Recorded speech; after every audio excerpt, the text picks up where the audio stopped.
Hey everyone, I finished watching the next episode of Power Rangers Time Force Gen's Revenge. This is a really good episode. I really like this one. Let's see, it starts off really cool. I love the beginning. I love when we get like little touches that they don't try to make super obvious. They're just a cool little clever thing. We see what happens to the mutants when they're recaptured by Time Force and put back into cryostasis. Apparently they've gotten this industrial freezer thing like what restaurants would use, and they've converted it to hold the cryostasis criminals. So I thought that was a cool little thing. It looks a lot like the refrigerator at a casino I worked at once. So, and then also Wes is sleeping up on the sledge with no guardrail on the side. His alarm goes off, he goes to turn it off, and he rolls right off, and boom. Anyway, he gets up, and he's looking around. What are you guys doing up so early? And Lucas goes, dude, it's not early. And Wes is like, huh, alright. Still getting used to living in a completely new place. That's a little touch I really like. So then we see what Jen is up to. She's out training in the park on this makeshift punching bag sparring thing. She has some rope tied around a tree. She's punching, kicking, and she's really going crazy on that thing. You can see her sweating, her muscles are bulging out, and she's just getting really worked up. And we see a flashback to, to the past. We see her and Alex in the, did I say in the past? Well, in her past, our future, the year 3000, where she came from, where she was previously. Yeah, time travel gets kind of weird. Oh, and also, kind of interesting, and something that I seriously never thought about when I was a little kid watching Time Force. It's been, how many episodes? 8 episodes in, and how much has time travel been utilized, like as a major plot point? Once. Or, well, twice if you count the bad guys. Rancic and his crew go back through time. Jen and her crew go back through time. The Megazord is sent from the future nearly every episode. And that's it. I read some people actually were, disappointed that Time Force didn't focus around time travel, that they thought that most episodes would be about them going to different time periods, going to the past, going to the future, or something, and it almost never happens in the whole series. But for me, I never really cared. It didn't really strike me as being, the focus of the show. The focus of the show was the characters and, the plot, and I don't know, I just never really thought really strongly about the whole time travel thing and the lack of it in Time Force, so whatever, back to the thing. So she's having a flashback to Alex proposing to her for the first time, and then Wes shows up, and he's like, hey man, I bet I'm a better sparring partner than that tree. And then she takes him, flips him over. Ow, what? And then she doesn't want anything to do with him at the moment, and he's like, whatever. So then, then we see Rancic and the bad guys. They revive a mutant, and he offers him a suitcase full of money. Alright. Suddenly he's paying the monsters. The monster, the mutant, whatever, is a bounty hunter, so it makes sense that he'd work in exchange for money, but it seems like most of the other monsters, they serve Rancic, with no question, so what makes this guy any different? Whatever. So, looking through my notes here. Oh yeah, maybe this is the reason they were stealing so much money in the first place. Maybe the mutants, maybe there's a couple more bounty hunters in there that they want to be able to pay. Maybe they won't work without being paid in money that they can't possibly use in the present because they're freaking monsters who would accept money from these people. And that leads into the next thing. Nadira, as the mutant Fat Catfish, that's his dumb name, as he's leaving, Nadira shows up and seduces him. Yeah, really, she seduces the monster and convinces him to take her shopping. And he does. And she uses up all his money. Alright. It's funny, you see Nadira skipping around with a bunch of necklaces, a fancy hat, and all this jewelry and stuff, and the monster's carrying a bunch more bags of stuff behind her. So I guess she took the monster to a bunch of stores, bought a bunch of stuff, and nobody really cared that there was a monster there. And they've also forgotten that she usually just steals stuff. Now she's actually using money. I mean, it's stolen money in the first place, but whatever. Yeah. The monster is out of money now. She decides, well, he's no longer useful. She takes the bags from him, kicks him over, and is like, yeah, screw you, I'm going home, bye. And she leaves, and the monster was apparently, like, genuinely hurt by this and gets all mad that she's gone. So he starts shooting stuff up, and then the Rangers show up to stop him.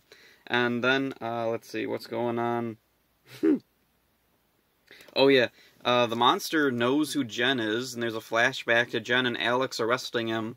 And the monster makes fun of Jen for her boyfriend being dead. Huh. Okay. Anyway, this ticks off Jen. And, yeah, she's about to kill him. Really. And, oh, what's going on? The other Rangers hold her back. Fat Catfish runs away. And, oh yeah, this is an important thing I skipped over. When they revive Fat Catfish, the first thing he does once he's out of the cryostasis thing, he aims his little cannon thing at one of the Cyclobots, or a couple of the Cyclobots, and blows them up. And Frax looks at him and he's like, my robots. And then he's like, hey, finally found something good for those things. Target practice, And Frax is like, I'll use you for target practice. And then here, when Fat Catfish runs away from Jen, he bumps into Frax. And here's a really weird thing that I never noticed. Frax is wiping himself off with a towel. And, like, wiping his claws, whatever, off with it. And I think this is all American footage, too. So I don't know why he has the towel. It doesn't, like, tie in with another scene or anything. So I don't know why it's there. It's a nice little touch. I do like that there's, like, not everything is explained in detail. If this was a recent season and he had a towel, there's no doubt that the towel would play into something. Or it would be, like, footage for a scene that was cut or something. Anyway, Frax berates Fat Catfish for running away from a little girl, so I guess misogyny is alive and well in the year 3000. Alright, screw you, Star Trek, I guess. So then, he pretends to be Fat Catfish's friend. Fat Catfish.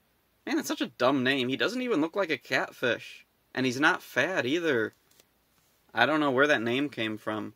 Whatever. They pretend to be friendly with each other, but they really don't like each other. And when Fat Catfish's back is turned, Frax scans him with this thingama-what's-it, and makes a little digital copy of him with voice software or something. And then, let's see. Oh, my notes got all screwed up here. Oh, yeah. Frax takes the little digital thing to Jen, and he, like, types some stuff, it sends it to her morpher, and a little digital Fat Catfish pops up and says, meet me somewhere, or I want to discuss terms with you. Come alone. And so then she does. Not very Ranger-like, but I guess she's under some stress. And anyway, so she sneaks out in the middle of the night to go meet with Fat Catfish, and Fat Catfish is waiting already. So I guess Frax sent him a message earlier. So anyway, Rancid comes in, and Fat Catfish is like, wait, Frax said he was coming to meet me, not you. And then Frax is like, I don't know what he's talking about. And then Jen breaks in, and he's like, everyone freeze. And then Rancid thinks that Fat Catfish was intentionally trying to set him up to save himself. So then, like, he starts fighting with Fat Catfish. Jen is trying to capture all of them. A bunch of Cyclobots jump all over. She's fighting them off. And then it cuts back to the clock tower. Let's see, Wes gets up. Maybe he was going to use the bathroom or something, or whatever. So anyway, he sees Jen's bed is empty. And then we cut back to the fight, and we see Jen is taking on Rancid.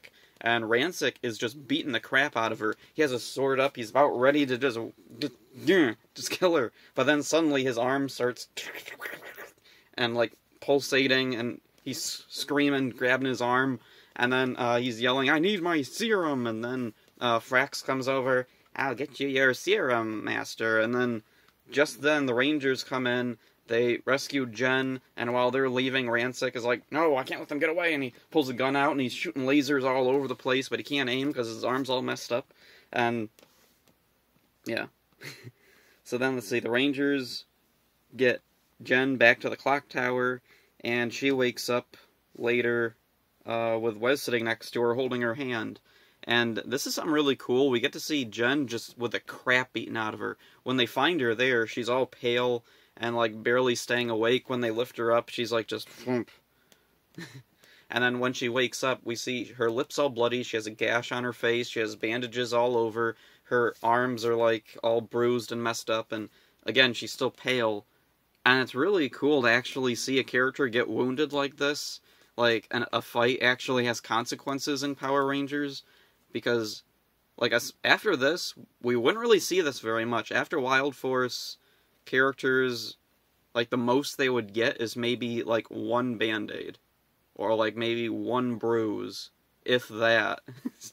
Like, so often, like, if a Ranger is supposed to be, like, critically wounded or something, it doesn't look like they are. They look totally fine. Like, they're just sitting there.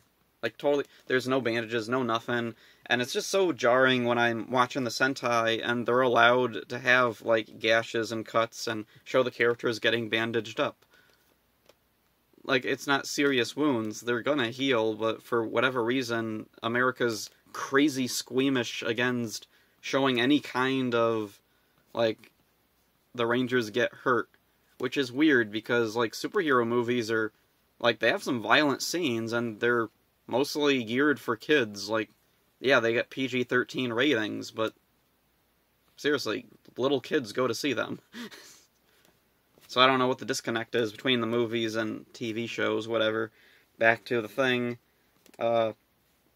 Jen goes out on her own to get Fat Catfish, and she's holding a gun right to his face?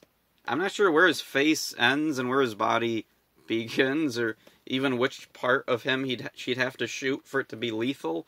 Like, it's to the, like, under his eye. I guess maybe that's lethal. He has these big things coming out the sides of his head. I don't know if she'd shoot them, like, would that be deadly to him? Whatever. The Rangers show up, and they're like, "Jen, if you shoot him, then you're just as bad as he is. We need to recapture him." So then she's like, "Okay, fine." And then they get ready to recapture him, but that gives him the chance to grow giant. They summon the Megazord, which they go straight to mode red. They don't even bother with the normal mode, which is nice, because I don't like the normal mode anyway. They immediately defeat him, take him back to the clock tower, and Jen talks to Wes, and Wes is talking to her, and Wes says, I'm trying to remember what he says now.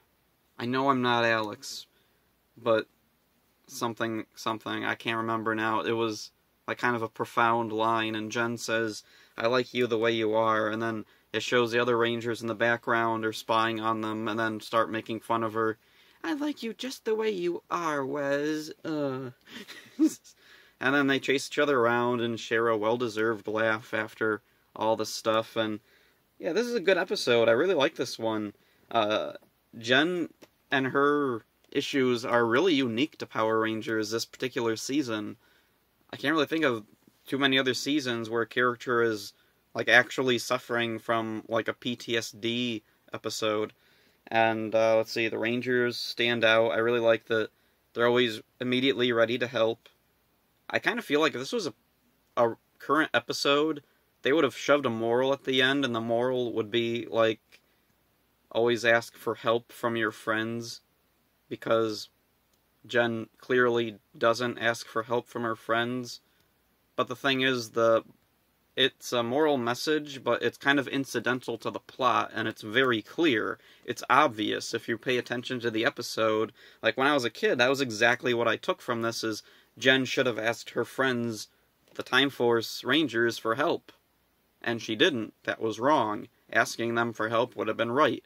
Also, using lethal force on Fat Catfish when her duty was to bring him back unharmed, in cryostasis. Yeah, using lethal force against him was wrong, capturing him was right. And, let's see. But anyway, I do like that this is at a time when they didn't just spell it out really obviously and just have a dump moral, where it's like, you know, I learned something today, blah, blah, blah, blah, blah, blah. Ugh. I hate that. It's not as bad in Dino Fury, but it's still, like, not up to the level of Time Force or even, like, a lot of Disney seasons writing quality. It's, whatever. Back to this thing. Oh yeah, I like that the villains are back to, like, deviously plotting to backstab each other again. That's always a favorite thing I like in the old Power Ranger series. I'm wondering if we're going to get anything like that in Dino Fury. Like, if Mucus and Slifer are going to plot against Void Knight and his little girlfriend. So, yeah, this is a really cool episode of my favorite season. Hope you enjoyed this. See ya.